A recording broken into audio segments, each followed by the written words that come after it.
Hello students, नमस्कार। Ever rise channel में आपका स्वागत है। दोस्तों, हमने जो है हाई स्कूल और इंटरमीडिएट के अधिकांश जो है इंग्लिश सब्जेक्ट के अधिकांश चैप्टर को मैंने अपलोड कर दिया है। आप चाहें तो प्लेलिस्ट में जा कर के इसको आप चैप्टर वाइज पढ़ सकते हैं। दोस्तों, आज से हम स्टार्ट करने वाले हैं भूगोल सब्जेक्ट को। ये हाई स्कूल, इंटर लेवल के और कंपटीशन लेवल के भी रहेंगे और उम्मीद करता हूं कि वीडियो आपको ज़रूर पसंद आएगा। दोस्तों, इसको हम शुरू करते हैं और प्रयास करेंगे कि चैप्टर वाइज और हेडिंग वाइज अगर आप सर्च करेंगे यूट्यूब पे तो आपको मिलता रहेगा। और इसी के साथ हम वीडियो को स्टार्ट करते हैं। दोस्तों, आज हम पढ़ाएंगे आपको भूगोल। आज से हम भूगोल स्टार्ट कर रहे हैं। सबसे पहले हम देखते हैं जो ये भूगोल शब्द है और एक विषय के रूप में, एक स्पेशल विषय के रूप में अस्तित्व में आया है। और हम लोग आज भूगोल के बारे में पढ़ते हैं और हम देखते हैं कि भूगोल से संबंधित बहुत सारे परीक्षाओं में क्वेश्चंस पूछे जाते हैं। तो भूगोल शब्द जो स्पेशल विषय के रूप में अस्तित्व में आया है, इसकी देन अगर जाती है तो यूनान को जाती है। यूनान को भूगोल एक स्पेशल विषय के रूप में जो अध्ययन किया जा रहा है और इसे एक क्रमबद्ध अवस्था में इसे रखा गया है विषय के रूप में, तो इसका पूरा का पूरा श्रेय किसे जाता है? यूनान को जाता है। दोस्तों, भूगोल के नामकरण एवं इस विषय को प्राथमिक स्तर पर व्यवस्थित स्वरूप प्रदान करने का श्रेय यूनान के निवासियों को जाता है। ठीक है दोस्तों, एक भूगोलवेत्ता हैं हिकैटियस। जो हिकैटियस हैं, इन्होंने अपनी पुस्तक जस पीरियड्स, एक भूगोलवेत्ता हैं हिकैटियस और इन्होंने अपनी पुस्तक जस पीरियड्स में, जस पीरियड्स का मतलब होता है पृथ्वी का वर्णन, इन्होंने उस पुस्तक में सर्वप्रथम भौगोलिक तत्वों का क्रमबद्ध समावेश किया है। ठीक है दोस्तों, मतलब जितने भी भौगोलिक तत्व हैं, इसको जो है एक भूगोलवेत्ता हैं हिकैटियस, इन्होंने अपनी एक बुक लिखे हैं जो बहुत ही फेमस है। उस बुक का नाम है जस पीरियड्स और जस पीरियड्स का मतलब होता है पृथ्वी का वर्णन। इसमें इन्होंने भौगोलिक तत्वों का बहुत ही अच्छे प्रकार से समावेश किया है। दोस्तों, 19वीं शताब्दी में जो है 19वीं शताब्दी में भूगोल को एक विषय के रूप में मान्यता मिली। दोस्तों, बहुत ही इम्पोर्टेंट बिंदु है ये। 19वीं शताब्दी में भूगोल को एक विषय के रूप में मान्यता मिली और 20वीं शताब्दी में आरंभ में भूगोल मनुष्य और पर्यावरण के पारस्परिक संबंध के अध्ययन के रूप में विकसित हुआ। दोस्तों, 20वीं शताब्दी में भूगोल जो है मानव और पर्यावरण के अध्ययन के रूप में विकसित हुआ 20वीं शताब्दी में। और भूगोल के जो विचारधाराएं थीं, इसकी दो विचारधाराएं थीं। एक था संभववाद और दूसरा था निश्चयवाद। संभववाद का जो विचारधारा था, इसमें यह था कि मनुष्य प्रकृति द्वारा प्रदत्त चीज़ों का वो अपने इच्छा अनुसार उपयोग करता है और उपभोग करता है। आवश्यकता पड़ने पर प्रकृति द्वारा प्रदत्त चीज़ों का वो अपने अनुसार उपभोग करता है। दोस्तों, और इस विचार के जो समर्थक थे वो थे भूगोलवेत्ता वाइडल डी ब्लास और फैब्रे। ये दोनों जो भूगोलवेत्ता हैं, ये जो है इस विचारधारा के समर्थक है। कौन सा विचारधारा? संभववाद। संभववाद विचारधारा क्या है?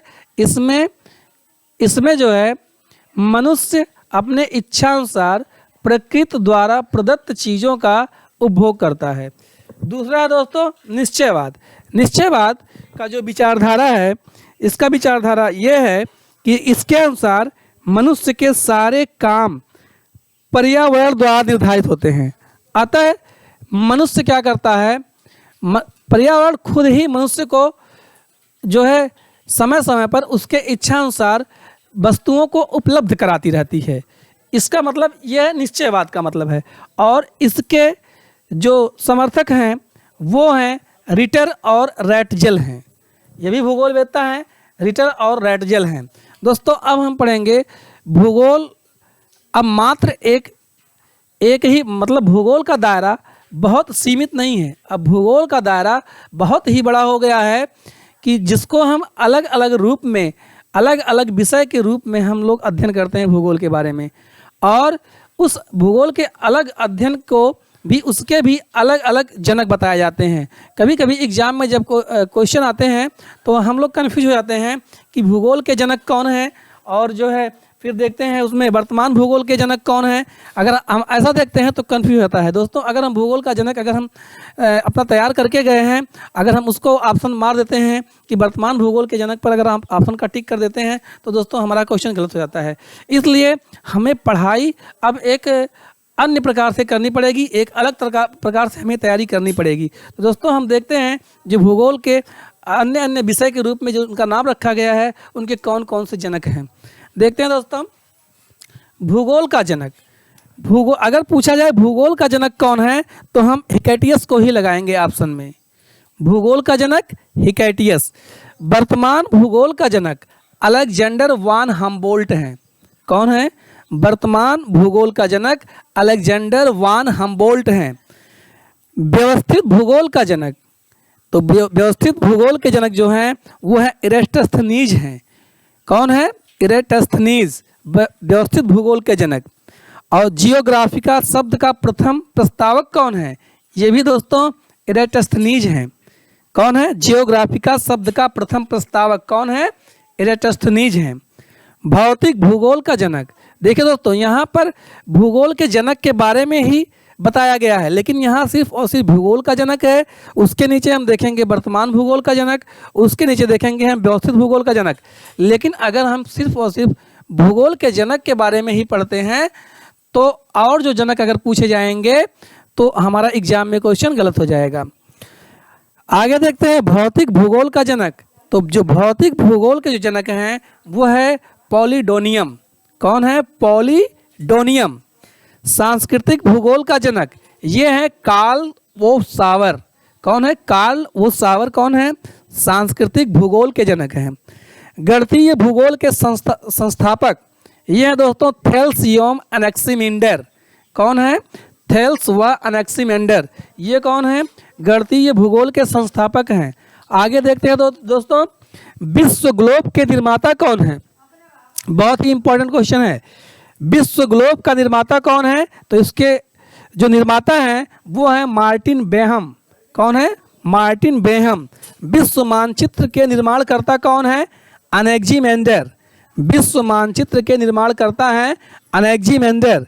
अगला दोस्तों भौगोलिक विश्वकोश के रचनाकार कौन है? भौगोलिक विश्वकोश के रचनाकार जो हैं दोस्तों हैं वो है स्ट्राबो। कौन है? स्ट्राबो।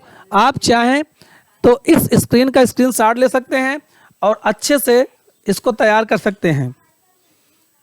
दोस्तों आगे हम चैप्टर वाइज, हेडिंग वाइज पढ़ेंगे ताकि आपको वीडियो सर्च करने में प्रॉब्लम ना हो। इसको आप स्क्रीनशॉट ले लीजिए और अच्छे से घर पर तैयार करिए, और हम प्रयास करेंगे बहुत जल्दी वीडियो को अपलोड करने के लिए। इंग्लिश का हमने पर्याप्त सिलेबस अपलोड कर दिया है, जो भी बचा है उसको ही अपलोड करने का प्रयास करेंगे। दोस्तों वीडियो को पूरा देखें। अब आपको यहाँ बहुत ही इम्पोर्टेंट क्वेश्चन मिलने वाले हैं इस चैनल पर। दोस्तों अगर वीडियो अच्छी लगी हो तो वीडियो को लाइक करना ना भूलें।